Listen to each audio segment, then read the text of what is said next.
Hello everyone, last চ্যাপ্টারে আমরা government of India act 1919 দেখেছিলাম, 1919 সালের ভারত শাসন আইন।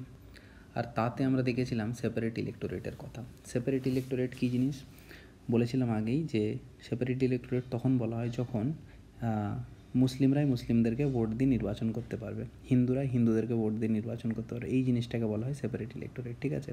তো already Government of India Act 1919-এ সেপারেট ইলেক্টোরেটের কথা বলা হয়েছিল। কিন্তু অগস্ট 1932 সালে ব্রিটিশ প্রধানমন্ত্রী র্যামসে ম্যাকডোনাল্ড বলে যে মাইনরিটিসদের জন্য, যারা অল্প সংখ্যক সম্প্রদায় আছে তাদের জন্য আলাদা ইলেক্টোরেট করা হবে। তাদের জন্য এই সেম ব্যবস্থা করা হবে যে যারা অল্প সম্প্রদায়ের লোক তারাই কেবলমাত্র অল্প সম্প্রদায়ের লোককে নির্বাচন করতে পারবে। তো এই জিনিসটাকে বলা হয় কমিউনাল অ্যাওয়ার্ড 1932 সালে। তো কমিউনাল অ্যাওয়ার্ড কবে ডিক্লেয়ার করা ছিল? 1932-তে, ঠিক আছে। অলরেডি কমিউনাল ইলেক্টোরেট চালু হয়ে গেছিলো 1919-এর অ্যাক্টের মাধ্যমে, ঠিক আছে। যত কমিউনাল ইলেক্টোরেট হবে তত বিভেদ সৃষ্টি হবে, তাই না? যদি একই সম্প্রদায়ের লোককেই ভোট দিয়ে নির্বাচন করতে পারে, তাহলে লোকের মধ্যে কী হবে? একটা বিভেদ সৃষ্টি হবে। তো অলরেডি একটা বিভেদ চলছিল, আবার মাইনরিটি ক্লাসদের জন্য, পিছিয়ে পড়া সম্প্রদায়ের জন্য আবার এই জিনিসটাকে চালু করার চেষ্টা করা হয়েছিল। তো গান্ধীজি এটা একদম সমর্থন করেননি। তিনি তখন জেলে ছিলেন, জেলে থেকেই তিনি সেই সময় অনশন শুরু করে দেন, ঠিক আছে। তো ডিপ্রেস ক্লাসদের, মানে অল্প সংখ্যক সম্প্রদায়, পিছিয়ে পড়া সম্প্রদায়ের তরফ থেকে ডক্টর বি আর আম্বেদকর আর ভারতের সাইড থেকে ন্যাশনালিস্ট লিডারদের তরফ থেকে গান্ধীজির মধ্যে একটা চুক্তি সাইন হয়, ঠিক আছে। সেটাকে বলা হয় পুনা প্যাক্ট, কারণ পুনার জেলে তখন তিনি সেই সময় ছিলেন, সেই জন্য পুনাতে সাইন হয়েছিল বলে পুনা প্যাক্ট। এতে ফাইনালি এটা ডিসাইড করা হয় যে সেপারেট ইলেক্টোরেট করা হবে না, তাদের জন্য রিজার্ভ করে দেওয়া হবে সিট। যেমন আজকের দিনে সিস্টেম কি আছে, যে কিছু সংখ্যক সিট এসসি এসটিদের জন্য, পিছিয়ে পড়া সম্প্রদায়ের জন্য, ওবিসিদের জন্য রিজার্ভ থাকে, তাই না? বলা হলো যে সেরকম কিছু সংখ্যক সিট রিজার্ভ করে দাও, কিন্তু সেপারেট ইলেক্টোরেট করো না। ফাইনালি তাতে দুজনে চুক্তিবদ্ধ হলো, আর এই চুক্তিটাকে পুনা প্যাক্ট বা পুনার চুক্তি বলা হয়, ঠিক আছে। এরপর আমরা চলে আসি government of India Act 1935, Bharat শাসন আইন 1935। খুবই ইম্পর্টেন্ট। ভারতের সংবিধানের পিছনে অনেকগুলো ডকুমেন্টের ইনফ্লুয়েন্স আছে। যেমন ভারতের সংবিধান ইউএসের সংবিধান থেকে নেওয়া হয়েছে কিছুটা অংশ, আইরিশ সংবিধান থেকে কিছুটা নেওয়া হয়েছে, কিছুটা ইংল্যান্ডের সংবিধান থেকে নেওয়া হয়েছে, তাই তো। তো অনেক কিছু জায়গা থেকে, অনেক ডকুমেন্ট থেকে ইনফ্লুয়েন্স হয়ে তবে আমাদের ভারতের সংবিধান এসেছে। কিন্তু ভারতের সংবিধানের পিছনে যেই ডকুমেন্টটার গুরুত্ব সবচেয়ে বেশি, সেটা হলো Government of India Act 1935। Government of India অ্যাক্টের ফেডারেল ফিচার সেগুলো সোজা প্রায় কপি করে নেওয়া হয়েছে ভারতের সংবিধানে। সেই জন্য ভারতের সংবিধানে গভর্নমেন্ট অফ ইন্ডিয়া অ্যাক্ট 1935-এর ইম্পর্টেন্স কিন্তু খুব বেশি, ঠিক আছে। এই একটা বুঝবার আগে একটা জিনিস বুঝে নাও, আজকের দিনে ইন্ডিয়া যেরকম ছিল, কিন্তু স্বাধীনতার আগে, মানে 1935, 36, 37 সালে কিন্তু এরকম ছিল না। তখন কিন্তু এই যে ইয়েলো পোর্শনগুলো দেখতে পাচ্ছ, এগুলোকে বলা হতো ব্রিটিশ প্রভিন্স, ঠিক আছে। মানে যেগুলোকে ব্রিটিশ ডাইরেক্ট নিজে কন্ট্রোল করতো, ঠিক আছে, এগুলোকে বলা হতো ব্রিটিশ প্রভিন্স। যেমন বাংলা একটা প্রভিন্স ছিল, ঠিক আছে, নর্দার্ন প্রভিন্স ছিল, নর্থ ওয়েস্ট ফ্রন্টিয়ার প্রভিন্স ছিল, পাঞ্জাব প্রভিন্স ছিল, সিন্ধ প্রভিন্স ছিল, ঠিক আছে, মাদ্রাস প্রভিন্স ছিল। তো এগুলো ছিল এক একটা প্রভিন্স, রাইট। আর যে গোলাপি অংশগুলো দেখতে পাচ্ছ, এগুলো ছিল কি প্রিন্সলি স্টেট, মানে এখানে কোনো লোকাল রাজা রাজত্ব করতো, তার উপর ব্রিটিশদের প্যারামাউন্সি ছিল, ঠিক আছে। অধীনতামূলক মিত্রতা নীতি বা সাবসিডারি অ্যালায়েন্স করা ছিল এদের সাথে, ঠিক আছে। মানে এরা নিজেদেরকে নিজে শাসন করবে, কিন্তু আলটিমেটলি তার উপর ব্রিটিশদেরই অধিকার থাকবে, ঠিক আছে। আর প্রত্যেকটা প্রভিন্সের এরকম 11টা প্রভিন্স ছিল, রাইট, সেই সময়, ঠিক আছে। আর আজকের দিনে যেমন সেন্ট্রাল গভর্নমেন্ট কোথা থেকে কন্ট্রোল হয়? ভারতের ক্যাপিটাল থেকে, দিল্লি থেকে। তখন তো ক্যাপিটাল ছিল কোথায়? ক্যাপিটাল ছিল সেই সময় দিল্লিতে, অবশ্য শিফট হয়ে চলে গেছিলো সেই সময়। তার আগে কোথায় ছিল? বাংলায়, ঠিক আছে। তো সেন্টারে, মানে ক্যাপিটালে, যেখানে লেজিসলেটিভ কাউন্সিল ছিল, যেখানে আজকের দিনে যেমন পার্লামেন্ট আছে, তখন ছিল পার্লামেন্টের দুটো, যেমন আমাদের এখন লোকসভা রাজ্যসভা, তখন ছিল লেজিসলেটিভ অ্যাসেম্বলি আর কাউন্সিল অফ স্টেটস, ঠিক আছে। আজকের দিনে যেটাকে লোকসভা রাজ্যসভা বলা হয়, তো এটাকে বলা হয় সেন্ট্রাল লেজিসলেটিভ কাউন্সিল, ঠিক আছে। ঠিক তেমনই প্রত্যেকটা প্রভিন্সের, যেমন এই মাদ্রাস প্রভিন্সের বা বেঙ্গল প্রভিন্সের, প্রত্যেকটা প্রভিন্সের আবার আলাদা আলাদা করে লেজিসলেটিভ অ্যাসেম্বলি ছিল। যেমন আজকের দিনে আমাদের বিধানসভা আছে, ঠিক আছে, ঠিক সেরকম প্রত্যেকটা প্রভিন্সের নিজের আইনসভা ছিল, ঠিক আছে, সেগুলোকে লেজিসলেটিভ কাউন্সিল বলা হতো। এবার কিছু কিছু জায়গায় ছিল দ্বিকাক্ষিক, মানে দুটো ঘর বিশিষ্ট, ঠিক আছে। যেমন আমাদের বাংলা এখন আছে বিধানসভা, কোথাও কোথাও আছে বিধানসভা, বিধান পরিষদ দুটোই আছে, ঠিক আছে। তো কোনো কোনো জায়গায় দ্বিকাক্ষিক ছিল, কোথায় কোথায় ছিল সিম্পল এক কক্ষ বিশিষ্ট। আর সেন্ট্রাল লেজিসলেটিভ যেটা ছিল সেন্টারের, সেটা কিন্তু দু কক্ষেরই ছিল। নিচেরটাকে যেমন আমি বললাম লেজিসলেটিভ অ্যাসেম্বলি বলা হতো, উপরেরটাকে বলা হতো legislative council, council of states, ঠিক আছে।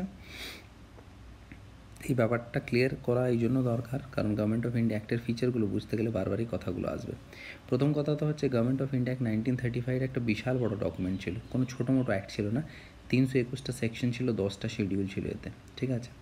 তারপর কি বলা হলো গভর্নমেন্ট অফ ইন্ডিয়া অ্যাক্টে? বলা হলো যে এই যে প্রিন্সলি স্টেটসগুলো আছে, এই যে রাজপুতনা, এই যে হায়দ্রাবাদ, মাইসোর, ঠিক আছে, এগুলো সব প্রিন্সলি স্টেট ছিল। এগুলো কোনো রাজা রাজত্ব করতো, রাজা শাসন চালাতো, তার উপর ব্রিটিশদের প্যারামাউন্সি ছিল। তো বলা হলো যে প্রিন্সলি স্টেটগুলো আছে, আর এই যে ইয়েলো পোর্শন মানে যেগুলো আমাদের ব্রিটিশরা ডাইরেক্ট শাসন করতো, ভারতের প্রভিন্সগুলো ব্রিটিশ ইন্ডিয়ান প্রভিন্স, সব কটাকে মিলিয়ে একটা অল ইন্ডিয়া ফেডারেশন বানানো হোক, ঠিক আছে। যেমন আজকের দিনে আমাদের ইন্ডিয়া যদিও ফেডারেশন কথাটা কথা উল্লেখ নেই, তবু আমাদের শাসন ব্যবস্থা ফেডারেশন একটা, তো একটা অল ইন্ডিয়া ফেডারেশনের কথা বলা হলো, ঠিক আছে। কিন্তু এই ফেডারেশন কোনো দিনই এক্সিস্টেন্সে আসেনি, কারণ প্রিন্সলি স্টেটরা রাজি হয়নি। এই যে যাদের মধ্যে লোকাল রুলার ছিল তারা রাজি হয়নি এই ফেডারেশনের জন্য, সেই জন্য ফাইনালি এটা হয়নি, ঠিক আছে। আর কী করা হলো, পাওয়ারকে ডিভাইড করে দেওয়া হলো। অলরেডি এর আগে আমরা ডিসকাস করেছিলাম সেন্ট্রাল লিস্ট, প্রভিন্সিয়াল লিস্ট আর কনকারেন্ট লিস্ট। মানে কিছু আইনের জিনিসপত্র, কিছু প্রশাসনের কিছু সাবজেক্ট সেন্টার নিজের হাতে রাখলো, যেমন ডিফেন্স, যেমন ওভারঅল ফাইন্যান্স, ঠিক আছে। আর প্রভিন্সের হাতে কিছু দিয়ে দিল, মানে যেমন ধরো স্বাস্থ্য সম্পর্কিত যে সমস্ত বিষয় আছে সেগুলো প্রভিন্সের হাতে দিল, এরকম। আর কনকারেন্ট লিস্ট মানে এমন বিষয় যার উপর দুজনেই আইন বানাতে পারে, দুজনেই আইন প্রচলন করতে পারে, সেগুলো হচ্ছে কনকারেন্ট লিস্ট। যেমন ধরো এডুকেশন। আর রেসিডিউরি পাওয়ার, এমন কিছু জিনিস যেগুলো হয়তো উল্লেখ নেই, হয়তো ভবিষ্যতে কোনো এমন কিছু ব্যবস্থা নতুন চলে এলো যেটার উল্লেখ নেই এই গভর্নমেন্ট অফ ইন্ডিয়া অ্যাক্টে, সেটা সেই পাওয়ারটা থাকবে ভাইসরয়ের হাতে, ঠিক আছে। তো ফেডারেশন কোনো দিনই এক্সিস্টেন্সে আসেনি, যেটা আমি বললাম, ঠিক আছে। নেক্সট ডায়ার্কির কথা আমরা জেনেছিলাম, তাই না? এই যে সেন্টার আর সেন্টারের নিচে কিছু কিছু প্রভিন্স থাকবে বলেছিলাম, তাই না?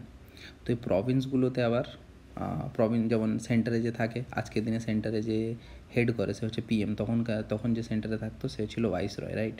আর প্রত্যেকটা প্রভিন্সের যে হেড থাকতো সে ছিল গভর্নর, রাইট। তো গভর্নরেরও আবার নিজস্ব লেজিসলেটিভ কাউন্সিল ছিল, আইনসভা ছিল, তাই তো সেই আইনসভাতে আবার ডায়ার্কি সিস্টেম চালু হয়েছিল 1919-এর অ্যাক্টে, যেটা আমি অলরেডি বলেছিলাম। ডায়ার্কি সিস্টেমটা কী ছিল? ডায়ার্কি সিস্টেমে দুভাগ ভাগ করে দেওয়া হয়েছিল, একটা পক্ষে বলা হতো ট্রান্সফার্ড সাবজেক্ট আর একটাকে বলা হতো রিজার্ভড সাবজেক্ট। এমন কিছু বিষয় ছিল যেটা কেবলমাত্র গভর্নর নিজের হাতে রাখবে, নিজের এক্সিকিউটিভ কাউন্সিলের হাতে রাখবে কোনো আইন প্রণয়নের জন্য। আর ট্রান্সফার্ড সাবজেক্ট হলো সেই সমস্ত সাবজেক্ট যেই সাবজেক্টের উপর আইন বানানোর জন্য গভর্নরকে লেজিসলেটিভ কাউন্সিলের সাথে মিলে আইন বানাতে হবে, ঠিক আছে। তো রিজার্ভ সাবজেক্টগুলো হলো সেই সমস্ত সাবজেক্ট যার উপর গভর্নরের এক্সক্লুসিভ কন্ট্রোল আছে, কেবলমাত্র গভর্নরই সেই জিনিসের উপর রুল বানাতে পারে, ঠিক আছে। তো এই যে সিস্টেমটা চালু ছিল 1919-এ অ্যাক্টে এসেছিলো, সেই জিনিসটাকে অ্যাবলিশ করে দেওয়া হলো, খতম করে দেওয়া হলো, শেষ করে দেওয়া হলো, যার দরকার নেই, ঠিক আছে।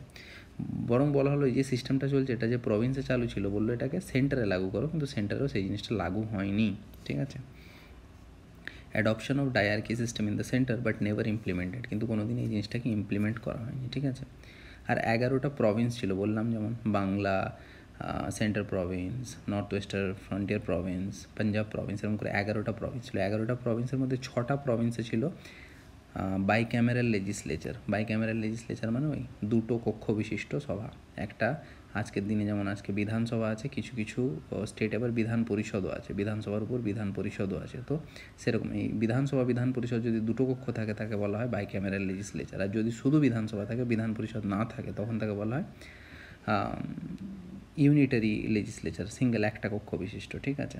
তো 11টা প্রভিন্সের মধ্যে 6টা প্রভিন্সে বাইক্যামেরাল লেজিসলেচার হলো, মানে দ্বিকক্ষ বিশিষ্ট আইনসভা তৈরি হলো। Communal representation for depress class women and labour, extended communal representation to depress class women and labour, যেমন আগে কমিউনাল অ্যাওয়ার্ডের কথা আমরা বললাম সেই কথাটাই। Extended franchise about 10% of the total population, আজকের দিনে যেমন সবাই ভোট দিতে পারে, তাই তো 1919 সালে এই ভোটিংয়ের ব্যাপারটা প্রথমে চালু করা হয়েছিল, সবাইকে ভোটের দেওয়ার অধিকার দেওয়া হলো না, কিন্তু সেই অধিকারটাকে একটুখানি বাড়ানো হলো, একটু বাড়িয়ে 10% করে দেওয়া হলো, প্রায় টোটাল পপুলেশন 10% লোকজন ভোট দেওয়ার অধিকার পেল। কাউন্সিল অফ ইন্ডিয়া 1858 সালে যে অ্যাক্ট এসেছিলো তাদের সেক্রেটারি অফ স্টেটকে হেল্প করবার জন্য একটা বডি তৈরি করা হয়েছিল, তার নাম হয়েছিল কাউন্সিল অফ ইন্ডিয়া। সেই বডিটাকে অ্যাবলিশ করে দেওয়া হলো, শেষ করে দেওয়া হলো, ঠিক আছে। আরবিআই এস্টাবলিশমেন্টের কথা বলা হলো, আরবিআই এস্টাবলিশ হলো। Provincial provided establishment of Central Public Service Commission and Provincial Public Service Commission. Public Service Commission যে সেন্টারে যে পাবলিক সার্ভিস কমিশন আছে তাকে আমরা ইউপিএসসি বলি, ইউনাইটেড পাবলিক সার্ভিস কমিশন, যে সিভিল সার্ভেন্ট রিক্রুট করে সেন্ট্রাল গভর্নমেন্টের জন্য। আর স্টেটের প্রত্যেকটা স্টেটের নিজস্ব একটা করে পাবলিক সার্ভিস কমিশন আছে। ওয়েস্ট বেঙ্গলের West Bengal state public service commission আছে, ঝাড়খণ্ডের Jharkhand public state service commission আছে। তো এরকম সেন্টারের জন্য এবং স্টেটের জন্য পাবলিক সার্ভিস কমিশন এস্টাবলিশমেন্টের কথা বলা হলো, ঠিক আছে। আর ফেডারেল কোর্ট মানে যেটাকে সুপ্রিম কোর্ট বলা হয় আজকের ডেটে, সেটাও এস্টাবলিশমেন্টের কথা বলা হলো এই অ্যাক্টের মাধ্যমে, ঠিক আছে। তো এইগুলো ছিল গভর্নমেন্ট অফ ইন্ডিয়া 1935-এর ফিচার। এরপর যেটা লাস্ট এবং ইম্পর্ট্যান্ট অ্যাক্ট সেটা হলো ইন্ডিয়ান ইন্ডিপেন্ডেন্স অ্যাক্ট, ভারতের স্বাধীনতা আইন 1947। এই অ্যাক্টটার মাধ্যমে ভারত স্বাধীনতা লাভ করে এবং এই অ্যাক্টের মধ্যে আরও কিছু কথা বলা হয়ে থাকে। কী কথা বলা হয়ে থাকে? ভারতে এই অ্যাক্ট আসবার আগে কিন্তু মাউন্ট ব্যাটেন একটা প্রপোজাল দেয়। কী প্রপোজাল দেয়? যে ভারতকে দুটো পার্টে ডিভাইড করে দেওয়া হবে। তখন তো ভারত একটাই ছিল, তখন কী করা হলো? ভারতকে দুটো পার্টে ডিভাইড করার কথা বলা হলো, ঠিক আছে। ভারত তখন যখন ভারত স্বাধীনতা লাভ করে তখন তাকে মাউন্ট ব্যাটেন বলে যে ভারতটাকে দুটো পার্টে অ্যাটলিস্ট ডিভাইড করা হবে, কারণ মুসলিম লীগ আর কংগ্রেসের মধ্যে একটা ডেডলক সৃষ্টি হয়ে গেছিলো। মুসলিম লীগ সবসময় ডিমান্ড করছিল যে আমাদেরকে একটা সেপারেট কান্ট্রি চাই, আমাদের একটা সেপারেট নেশন চাই, আর কংগ্রেস রাজি হচ্ছিল না তাতে। তো ফাইনালি কী হলো? দুটো পার্টে ডিভাইড হয়ে গেল। এই যে গ্রিন পার্টটা এটাকে বলা হলো পাকিস্তান, তখন বাংলাদেশটাও পাকিস্তান নামে পরিচিত ছিল, আর মাঝখানের পার্টটা ইন্ডিয়া। তো দুটো ডোমেন সৃষ্টি হয়ে গেল, ঠিক আছে। তো এতে কী কী বলা হলো? এই যে ভাইসরয় বললো যে ভাইসরয় মাউন্ট ব্যাটেন প্রপোজ করলো যে জুন 3, 1947 সালে যে ভারতকে দুটো পার্টে ডিভাইড করে দেওয়া হোক, দুটো ডোমিনিয়নে ডিভাইড করে দেওয়া হোক। তো মুসলিম লীগ আর কংগ্রেস ফাইনালি এই জিনিসটাতে রাজি হয়ে গেছিলো। তো এই প্ল্যানটাকে বলা হয় মাউন্ট ব্যাটেন প্ল্যান। আলটিমেটলি এই অ্যাক্টটার মাধ্যমে ব্রিটিশ রুল শেষ হয়ে গেল ইন্ডিয়ার উপর, ঠিক আছে। আর দুটো সেপারেট ডমিনিয়ন তৈরি হলো, একটা হলো ইন্ডিয়া আর একটা হলো পাকিস্তান। আর ভাইসরয়ের যে পোস্টটা ছিল, ঠিক আছে, ব্রিটিশ রুলই শেষ হয়ে গেলো, তাহলে ভাইসরয় আর লাভ কি ভাইসরয়ের পোস্ট দিয়ে? তো ভাইসরয় সেই সময় ছিল কি লর্ড মাউন্ট ব্যাটেন, তার পোস্টটাকেও শেষ করে দিল। ভাইসরয় বলে আর কোনো পোস্ট রইল না, কিন্তু একটা নতুন পোস্ট তৈরি করা হলো, তাকে বলা হলো গভর্নর জেনারেল, ঠিক আছে, গভর্নর জেনারেলের পোস্ট। এটা একটা ফর্ম্যালিটিওয়ালা পোস্ট, এই পোস্টের সেরকম কোনো এক কাজ ছিল না, ঠিক আছে। আজকের দিনে যেমন আমাদের প্রেসিডেন্টের পোস্ট, প্রেসিডেন্ট হচ্ছে কনস্টিটিউশনাল হেড, সেরকম কোনো পাওয়ার প্রেসিডেন্টের হাতে নেই, মানে প্র্যাকটিক্যাল কোনো পাওয়ার নেই, ঠিক সেরকম গভর্নর জেনারেলের পোস্ট তৈরি করা হলো। আর মাউন্ট ব্যাটেনকেই গভর্নর জেনারেল পোস্টে কিছুদিনের জন্য বসিয়ে দেওয়া হলো, যতদিন না মাউন্ট ব্যাটেন রিটার্ন যাচ্ছে ব্রিটেনে, ঠিক আছে। তারপর কী করা হলো? বলা হলো যে এই দুটো যে ডমিনিয়ন তৈরি হলো তারা নিজেদের কনস্টিটিউশন বানাতে পারবে। তো ইন্ডিয়া নিজের কনস্টিটিউশন বানানোর কাজে লেগে গেল, পাকিস্তান নিজের কনস্টিটিউশন বানানোর কাজে লেগে গেল, ঠিক আছে। আর এই যে কনস্টিটিউশন যে বানাবে তার জন্য একটা বডি তৈরি করলো, সেই বডিটার নাম হচ্ছে কনস্টিটিউয়েন্ট অ্যাসেম্বলি, ঠিক আছে। তো বলা হলো যে কনস্টিটিউয়েন্ট অ্যাসেম্বলি নিজেদের জন্য যে কোনো আইন বানাতে পারে, ঠিক আছে, যে কোনো আইনকে মডিফাই করতে পারে, যে কোনো আইনকে রিপিল করে দিতে পারে, শেষ করে দিতে পারে, including Indian independence act 1947 itself. এই অ্যাক্টটাকে ওরা চাইলে রিপিল করে দিতে পারে, ঠিক আছে। সেক্রেটারি অফ স্টেট বলে যে পোস্টটা ছিল 1858 সালে যেটা ক্রিয়েট করা হয়েছিল, সেই পোস্টটাকেও শেষ করে দেওয়া হলো, ঠিক আছে। আর প্রিন্সলি স্টেট যার কথা আমরা বলছিলাম, যে প্রিন্সলি স্টেট ছোটো ছোটো কিছু এরিয়া ছিল যেগুলোকে লোকাল রুলাররা রাজত্ব করতো, কিন্তু তার উপর ব্রিটিশ প্যারামাউন্সি ছিল, সেগুলোকেও শেষ করে দেওয়া হলো, বললো যে তোমাদের উপর ব্রিটিশ প্যারামাউন্সি শেষ। এখানে কিন্তু একটা ঝামেলার বিষয় সৃষ্টি হলো, কী বলছি, ঠিক আছে। তো এই যে আগের যেরকম ম্যাপে আমি দেখালাম, কিছু কিছু জায়গায় যেমন এখানে হায়দ্রাবাদ, এখানে মাইসোর, রাজপুতনা, এগুলো ছিল কি প্রিন্সলি স্টেট, ঠিক আছে। এদের উপর যখন প্যারামাউন্সি শেষ হলো তখন ব্রিটিশ গভর্নমেন্ট বললো যে তোমরা স্বাধীন, তোমরা যদি চাও তো ইন্ডিয়াতে জয়েন করো, তোমরা যদি চাও তো পাকিস্তানে জয়েন করো, তোমরা যদি চাও ইন্ডিপেন্ডেন্ট থাকতে তো ইন্ডিপেন্ডেন্ট থাকো, বলে তারা চলে গেল, ঠিক আছে। তো এদের নিয়ে পরবর্তীকালে সমস্যা হয়েছিল, যাদেরকে সর্দার বল্লভভাই প্যাটেল ইনক্লুড বহু চেষ্টার মাধ্যমে ভারতের ম্যাপের মধ্যে ইনক্লুড করতে পেরেছিলেন পরে, ঠিক আছে।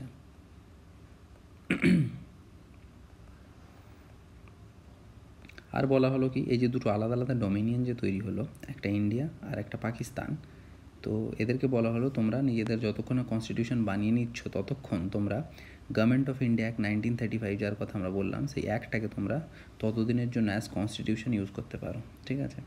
আগে কী করা হতো, কোনো আইন পাস হলে তাতে কিংয়ের, ইংল্যান্ডের যে রাজা তার সাইন থাকতো, ঠিক আছে। তো সেই কিংয়ের অ্যাসেন্টের আর কোনো দরকার রইল না বিলে, যেহেতু ব্রিটিশ সরকারের শাসনই শেষ হয়ে গেল, সুতরাং এগুলোর কোনো আর মানে নেই। আর গভর্নর জেনারেলকে বলা হলো তুমি হচ্ছে কনস্টিটিউশনাল হেড, যে বললাম যে গভর্নর জেনারেলের যে পোস্টটা সেটা একটা ফর্ম্যালিটিওয়ালা পোস্ট জাস্ট ক্রিয়েট করা হলো, ঠিক আছে।